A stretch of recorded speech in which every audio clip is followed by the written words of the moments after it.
You may notice something unusual in the following video. I may look a little younger, and it might not look like my shop. There's a reason for that. In the video, I am younger, and it isn't my shop. This video is one that I filmed with Popular Woodworking several years ago in their studios in Cincinnati. Recently, Popular Woodworking has reverted the rights of the video back to me. That's why I'm publishing it here on YouTube now.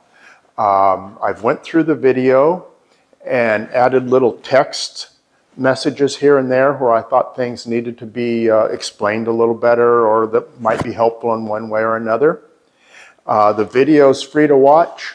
If you want to buy the package that has the drawings and the cut list and all that, they will be for sale on my website. Those drawings in the package I've updated as well. But also in that package I've included the cut list for a matching end table. The joinery for the end table is exactly the same as for the coffee table. There's some dimensions that have changed. Be aware at the top, those two legs on the top return at the corner. On the coffee table, one's longer than the other. On the end table, they're both the same. Other than that, it's just a few dimensional changes. Pay attention to the drawing and it should get you through if you want to do the end table as well. So, hope you enjoy.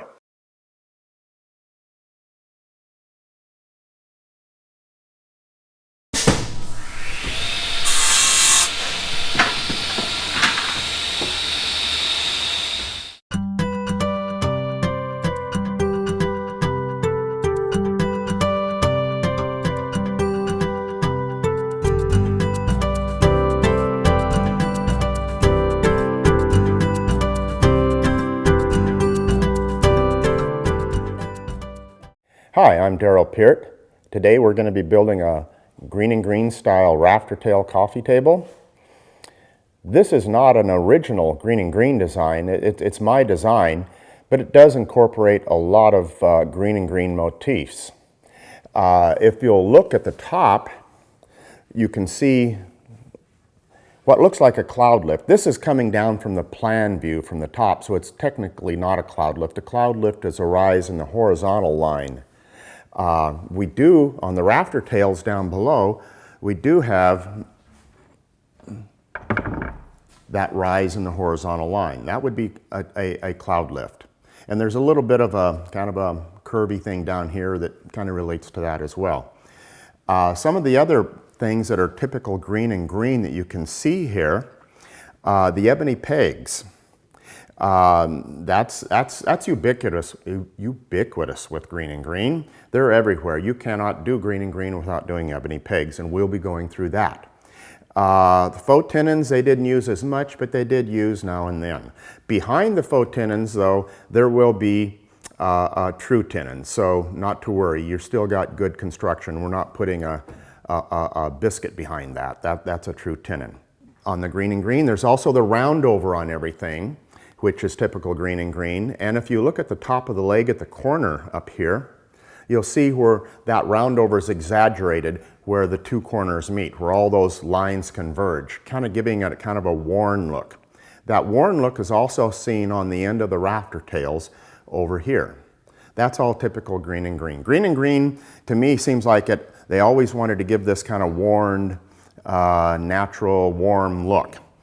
And another thing that's typical with Greene Greene is a setback. Nothing was made, all the components of the design are on a different level. The rails are set back from the legs. And what I call the auxiliary posts are set back from the rails. So those are all Greene Greene things. In my design of this, I thought I was designing rafter tails from the Gamble House. And the way I design is I let my imagination take charge. So in my head, I had the rafter tails looking like this. And I designed these and I put it out there and it got published, and it was all over the place, and then on a subsequent visit to the Gamble house, to my astonishment, I realized that the rafter tails at the Gamble house are not at all like that. But it stuck and I like the look, so it's rafter tails. My imagination ruled there. One thing that I did, these auxiliary posts, to me that says a little more Japanese. And Greene Greene did take a lot of influence from Japanese, so that's kind of in keeping with Greene Greene, but I just pushed the Japanese Asian motif just a little bit further.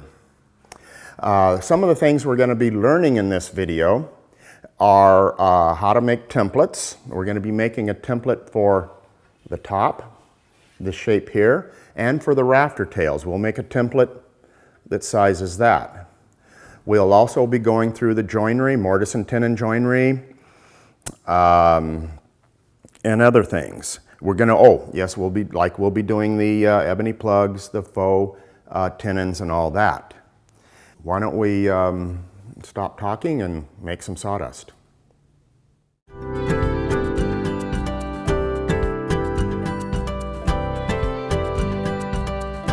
To begin with, what I want you to do is review the cut list and cut everything to net size. But hold off on cutting these little connector guys right here. I call them auxiliary posts on the cut list. What's going to happen is we're going to end up cutting these mortises and stuff, and they're not necessarily going to be exactly this length, so we're going to cut those to length later, exact length, but leave it in one long length. You can also go ahead and mill out the material for the top and glue it up. You notice I have this big triangle here on the top. I've drawn that out to help me rearrange the boards once I've matched the grain the way I want them. If you, most people, they might book match or slip match or something like this, but what I like to do is I like to arrange the grain in such a way that it looks like it's a natural board. So I'm looking for lines that converge, not converge, but that merge. If they converge, I try to avoid them. Also, you can see the X, O, and X. When I'm jointing the boards, what I do is the X goes against the fence on the jointer, the O goes out. And what that will do is if there's any error in the jointer fence, it'll offset and you'll still get a good flat glue up.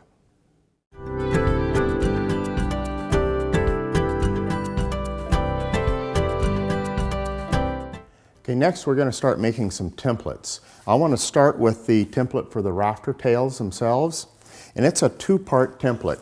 We have the bottom profile. We'll first cut the bottom profile here, and then that piece will be taken over and put here and cut that top profile like such. And it is kind of important. I call out for 1/2 inch by 5 3/4 by 33 inches long. The 33 inches long is not critical. The 5 3/4 is very critical because in our sizing we want these half laps to actually fit and go flush. And if they don't, if you're not correct on your sizing here, that'll cause an issue. So be careful. If you have calipers, go ahead and use those and get it down to the thousandths. You want to start by marking a line 2 9/16 from the end. We're going to start with that top profile. It's essentially just a cloud lift.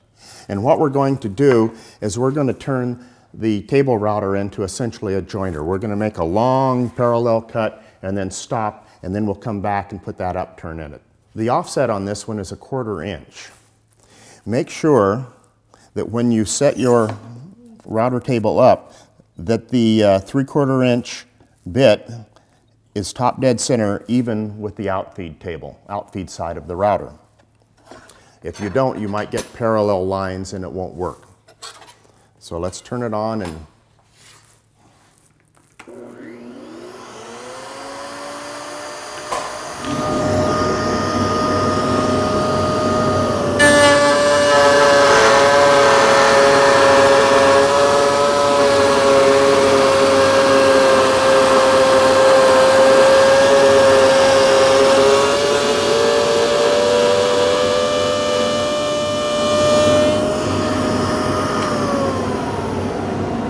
now that we've got our initial upturn route, we're going to mark it off with the R75 and a 5/16 radius and go over to the spindle sander and put that shape in it. While we've got the router table set up, let's go ahead and make the templates for the top. The top is essentially a couple cloud lifts. One long one on the long edge. The dimensions for these two different cloud lifts are different though. On the long edge, we run that cut on the router table up to 5 9/16. Okay? And this corner is going to be 4 1/8 inch in from the end, the short edge. The other differences are the offset on the router table is 7/16 instead of a 1/4 inch. The router bit, 3/4 inch, 3/8 radius remains the same. The other thing that's still is different is it's a 5/16 radius on the upturn right here. So we're going to use the same barrel radius guide, put a 5/16 there instead of the 1/4 inch. Okay, we still need to make a pattern for the bottom portion of the rafter tail, this bottom side right here. And that's a series of 3 radiuses, a 3/8, a 1 inch, and a 1/2 inch radius. Referring to the drawing, you can lay out these crosshairs, these two. Again, we're going to use the R75 barrel guide. And on the barrel guide, you'll notice there's a little hole right there. That's going to where you line that center line up with. So line your center line up, the 3/8 radius, that center line, and it should make it really right tangent to the edge there, and draw your first arc. Now, this next one is a 1/2 inch. So we'll go over to the 1/2 inch radius, line up that little hole with the center line, and draw the arc. Okay, now this last connecting one is a 1 inch radius. It doesn't say 1 inch anywhere on here, but that's exactly what this center circle is. So we're going to take that center circle and draw, oops, I need to make this one just a little bit, the 1/2 inch. I didn't draw it far enough. Let's go just a little further with that. Okay, now we're going to take that center circle and line these arcs up till they're tangent, and then draw it in. And now we have the profile. So I'm going to take this over to the bandsaw and cut that out, and then we'll go over to the spindle sander and finish the shaping. Using a small diameter spindle on the spindle sander, we're going to go back and take this radius down to shape.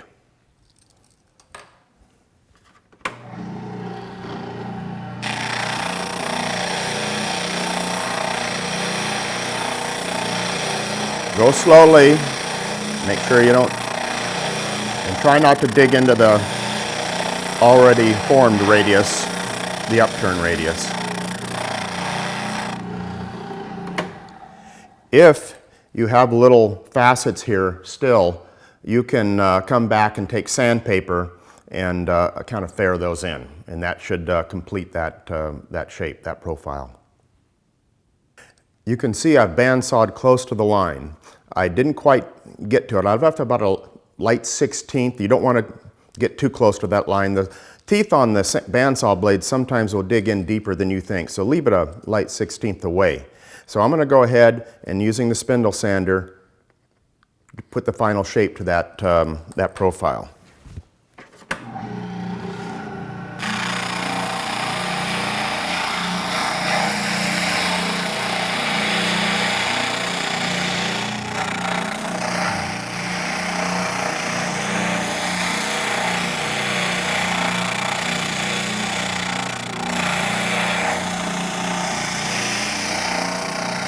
Creep up on that line rather slowly.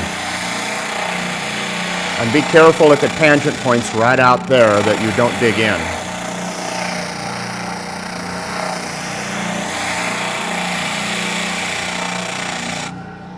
There, we've got it.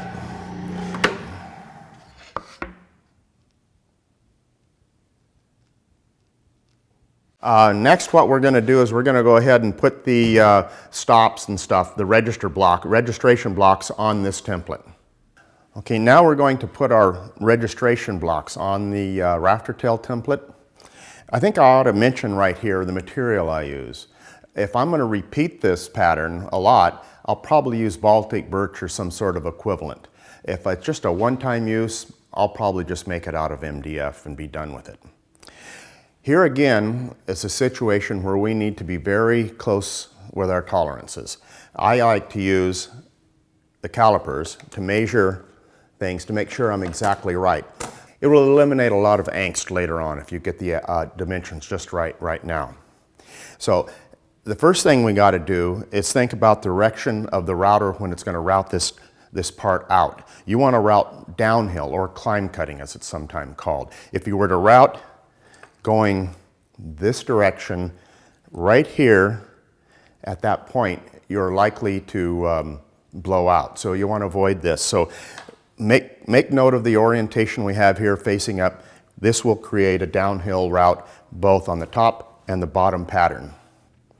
So if you notice on the bottom of the blocks, registration blocks, I put a slight bevel on there. That's to aid in registration. If there's a little piece of crud or something like that, it might go in there rather than obstruct the registration. So this first piece right here, this block right here, it's going to go flush with the end, and I'm going to take a clamp and clamp this down and then turn it over and screw a couple screws in there. So flush with the end here, clamp it down,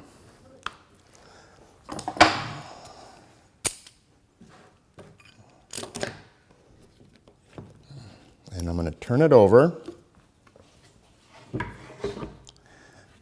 and run a couple screws. I think we can get away without pre-drilling here. This ply is soft enough that it should go in. There, just barely.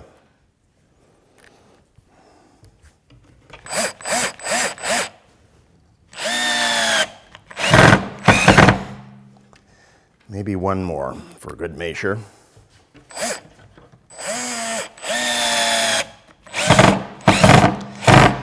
Next, we're going to turn it back over, and we're going to place the other registration block in there. If I can figure out how to undo the clamp. There we go. And what I've got here, this block helps me align it. This distance here, refer to the drawing for this thickness here. I'm going to line this up with the leading edge here. And this registration block, again, that beveled edge goes, well, actually it's going to be beveled on both sides. It's going to go up against the registration block, and I'm going to turn it around, and I'm going to clamp, once I've got registration just right, clamp and screw again.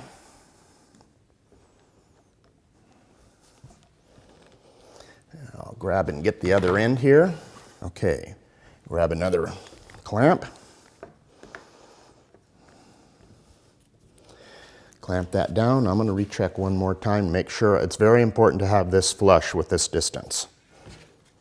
I'm going to turn it over and run my screws.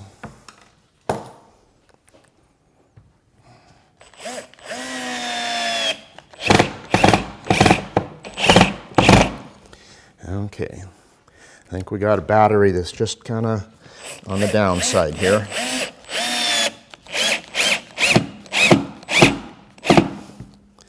But it's going to get it done.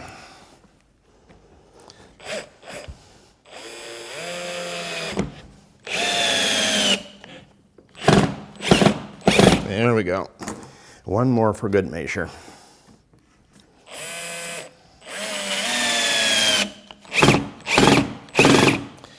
Okay, that's good. Now I'm going to turn it over and take the clamps off. And we're done with this for now. We'll put this aside. Later on, we'll mount some Destaco clamps on here and route the part. But for now, we're done with the templates, and we'll move on to the solid wood.